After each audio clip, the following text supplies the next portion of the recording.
Si Liam Payne, isang dating miyembro ng boy band na One Direction, ay namatay matapos mahulog mula sa bintana ng isang hotel sa Buenos Aires, ayon sa mga pulis doon. Siya ay 31. Ang pagkamatay ni Payne ay naganap noong Miyerkules sa isang hotel sa Costa Rica Street sa kapitbahayan ng Palermo, ayon sa isang pahayag mula sa pulisya.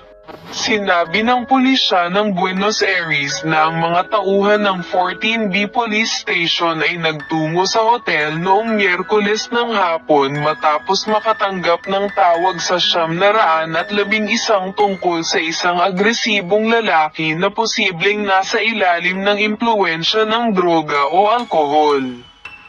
Sa pahayag ng pulisya ay hindi kinilala ang taong iyon na si Payne. Nakita si Payne sa Argentina na dumalo sa concert ng kanyang dating bandmate na si Niall Horan noong 2 ng Oktubre, ayon sa mga video na naipost sa social media mula sa palabas. Kilala ang music hero bilang miyembro ng sikat na British boy band na One Direction. Ang banda, na kinabibilangan din ni Harry Styles, Zayn Malik, Louis Tomlinson at Niall Horan, ay unang nabuo noong 2010 pagkatapos lumabas ang bawat miyembro sa UK version ng reality competition show na The X Factor.